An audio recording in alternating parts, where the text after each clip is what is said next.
السلام علیکم ورحمۃ اللہ وبرکاتہ۔ قسط ثانی آپ کی خدمت میں پیش کرنے جا رہا ہوں۔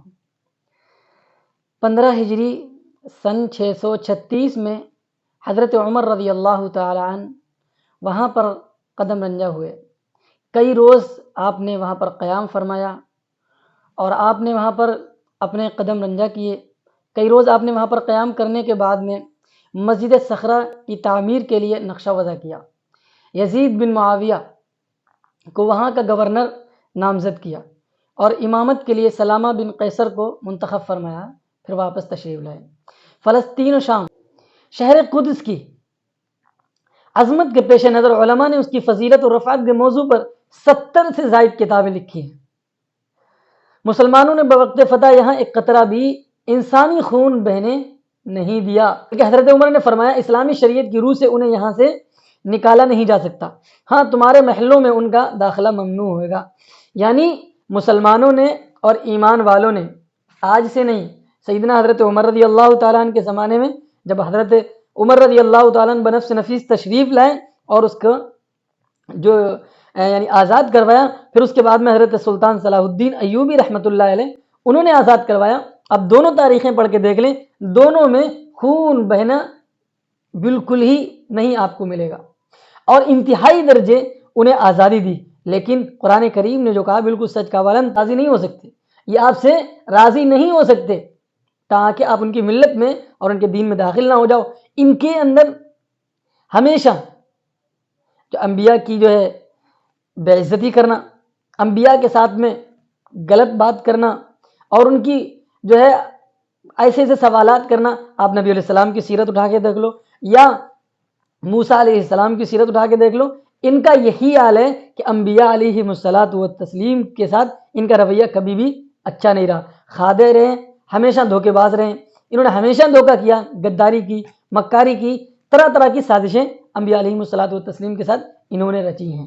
بتاتے ہیں تاریخ شاہد ہے کہ مسلمانوں نے نہ صرف عیسائیوں بلکہ یہودیوں کے ساتھ جو رواداری کا رویہ اختیار کیا، وہ ان کے ساتھ عیسائیوں نے کبھی اختیار نہیں کیا۔ عیسائیوں نے صلیبی جنگ میں بیت المقدس کو فتح کیا تو سارے یہودیوں کو ایک جگہ جمع کر کے اپنے گرجا گھر کے اندر نظر آتش کر دیا۔ اللہ اکبر۔ اور مسلمانوں کو دیکھ لو، چاہے حضرت عمر رضی اللہ تعالیٰ عنہ یا سلطان صلاح الدین ایوبیوں، دونوں نے ایسا نہیں کیا، باوجود اس کے کہ ان کا ہمیشہ رویہ غلط ہی رہا ہے۔ 1999 سے 1887 کے عرصے میں شہر قدس میں یہودیوں کا داخلہ بالکلیہ ممنوع رہا ہے۔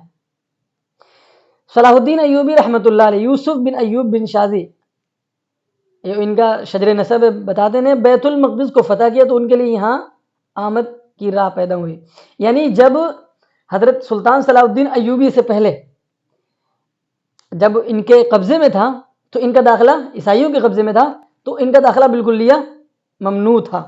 مسلمانوں کی طرف سے روادارانہ رویے کے باوجود جہاں یہودیوں نے جن کی فطرت میں غداری، عیاری، بغاوت و ظلم و شعاری اور خدا اور اس کے رسولوں کی نافرمانی رچی بسی تھی، مسلمانوں سے اپنی ابدی دشمنی کو نہیں بھلایا۔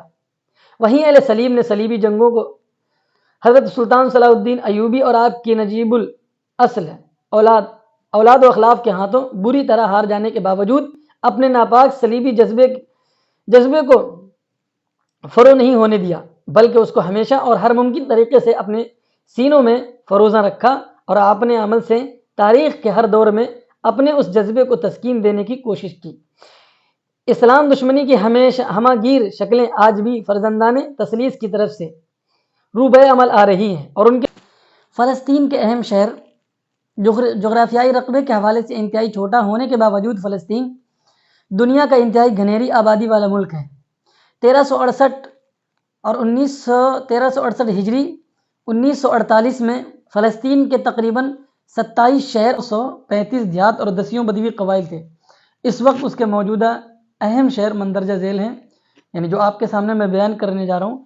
سب سے پہلے شہر کا نام ہے شہر قدس۔ اس کی بنیاد اور یہ کب واقع ہوا، اس کو کس نے بنایا، اس کے بارے میں بتاتے ہیں۔ 13,000 سال قبل حضرت عیسیٰ علیہ السلام اس کی تعمیر عربوں کے ہاتھوں میں عمل میں آئی تھی۔ مکہ مکرمہ اور مدینہ منورہ کے بعد مسلمانوں کے نزدیک یہ روئے زمین کا سب سے مقدس شہر ہے۔ اس لحاظ سے تقدیس کا سرچشمہ دیگر اسباب کے ساتھ دراصل مسجد اقصیٰ کا یہاں پایا جانا ہے، جو اسلام کی تیسری سب سے مقدس و متبرک مسجد ہے اور جو مسلمانوں کا پہلا قبلہ رہی ہے، اور جہاں سے حضور صلی اللہ علیہ وسلم نے شب معراج میں آسمانوں کی طرف عروج کیا تھا، اور جہاں کا آپ صلی اللہ علیہ وسلم کو شب معراج میں مسجد حرام مکہ مکرمہ سے سفر کرایا گیا تھا، اور آپ نے یہاں تمام انبیاء کی نماز کی امامت فرمائی، یعنی آپ کو یہاں پر امام الانبیاء بنایا گیا۔ اب چلتے ہیں شہر الخلیل، ابو الانبیاء۔ اس شہر کا نام حضرت ابو الانبیاء ابراہیم خلیل اللہ علیہ السلام کے نام پر ہے، کیونکہ یہیں آپ کا اور آپ کی اہلیہ حضرت سارہ علیہ السلام کا مدفن ہے۔ نیز حضرت یعقوب اور حضرت یوسف کی قبریں بھی یہیں واقع ہیں۔ یہ شہر مغربی کنارے کے جنوب میں واقع ہے۔ یہاں کی آبادی اس وقت تقریباً 1,30,000 ہے۔